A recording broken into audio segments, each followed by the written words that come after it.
Number 8. The Beauty Salon Execution. A 23-year-old Mexican beauty influencer named Valeria Marquez was live streaming like she did every day, chatting with her followers from her salon in Zapopan. Nothing seemed wrong. She'd just been handed a stuffed animal and Starbucks coffee by a friend off camera. Suddenly, an attacker walked in and shot her at point-blank range. Unalive, on camera. Thousands watched it happen in real time. But here's what makes this even more disturbing. This wasn't some random video uploaded later. Her audience was watching live, helpless, as she died. The platform promised they'd investigate, but that doesn't bring anyone back. Mexican authorities investigated it as a femicide, but the damage was already done. The livestream had created a permanent record of someone's murder. Number 7, the mountain that took everything. Imagine you're watching your favorite climber tackle one of the world's most dangerous walls. You're excited, you're cheering them on. What could possibly go wrong? Balin Miller was a 23-year-old climbing influencer attempting a solo rope climb up El Capitan's 3,000-foot granite wall. He built his entire reputation on being one of America's most daring climbers. His followers tuned in expecting another victory, but during the descent, something went catastrophically wrong. He fell. Want to know the worst part? Witnesses reported he fell after rappelling off the end of his rope while trying to free stuck gear near the top. A simple miscalculation on the Sea of Dreams route. His audience watched the whole thing happen live, expecting a triumphant finish. Instead, they witnessed his final moments. The stream kept running, even after he fell. His mother later confirmed his death on Facebook. Number 6, the Jamaican Execution. Social media creates this weird illusion of friendship. You watch someone's videos, leave comments, feel like you know them. But what if that visibility makes you a target instead of keeping you safe? That's exactly what happened to Jabari Johnson, known as Baba Skeng. He was playing a game with a fellow TikToker during a live stream near a shop on Red Hills Road in Jamaica around 6:30 p.m. Just another day, another stream. His father was Jamaican reggae star John Mason. The audience expected entertainment. They got an execution instead.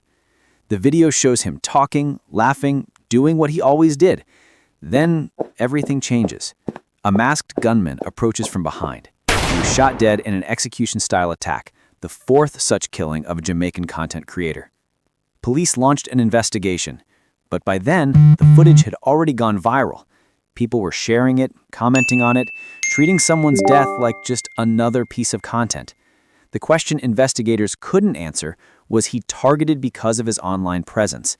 The visibility that gave him followers might have painted a target on his back. Number 5, the Chinese aviation disaster.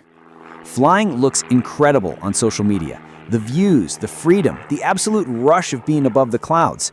You scroll through and think, I want to do that. But there's a reason professional pilots spend years training. But what happens when someone skips those years? Tank Fiji found out the hard way. This Chinese aviation influencer was showing off for his audience on Douyin, the TikTok for China. Hundreds of followers were watching, sending gifts, commenting. Everything was perfect. But then, his ultralight aircraft started malfunctioning midstream. Now, here's where it gets horrifying. The video stream didn't cut out immediately. People were watching the whole disaster unfold, frame by frame. They saw the panic, the desperate attempts to regain control. They watched him die. Douyin eventually pulled the video down, but people had already screen recorded and shared across dozens of platforms. Number 4, the South African music reviewer. Quick question, where do you feel safest? Probably your own home, right? Your own space, your own walls, just doing what you love. What if I told you that might not be safe either?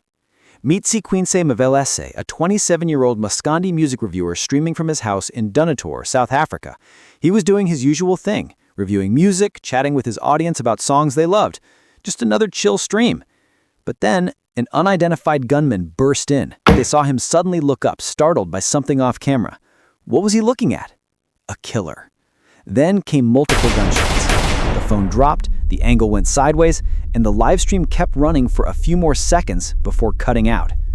The recording went viral almost immediately. Some people thought it was fake, some twisted prank. But it wasn't. South African authorities launched an investigation.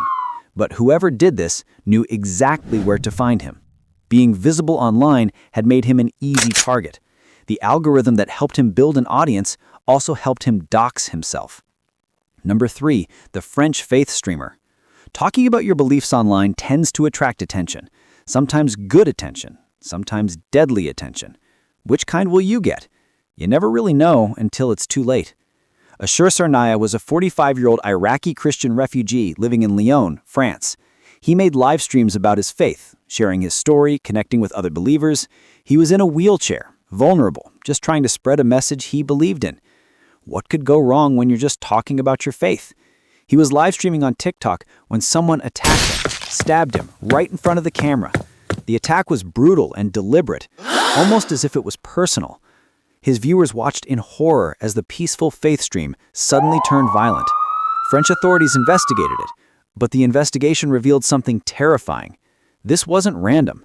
Someone had specifically targeted him because of his content, because of what he represented. Number 2, the drinking challenge gone wrong, 2023. TikTok challenges have unalived people before. Usually it's teenagers doing something stupid. But here comes San Xiang. He was doing what's called a PK challenge on Douyin. These challenges involve competing with another streamer, and the loser has to do a punishment. The challenge? A drinking contest. He live-streamed himself downing bottles of strong alcohol, one after another. His audience cheering him on, sending gifts, encouraging him to keep going. The stream lasted hours. San Xiang was getting more and more intoxicated, but nobody stopped watching. Nobody told him to quit. Why would they? They were entertained. He died within about 12 hours after the stream ended. His body couldn't handle that much alcohol. Thousands of people watched this man literally drink himself to death. Number 1, Brother 3000's final stream. You'd think after one person died from a drinking stream, platforms would crack down immediately, right? Wrong. Another Chinese live streamer they called Brother 3000 decided to do the exact same thing. He live-streamed himself consuming massive amounts of alcohol. Not casual drinking, extreme, dangerous consumption, all for views and virtual gifts. The stream went on for a couple of hours.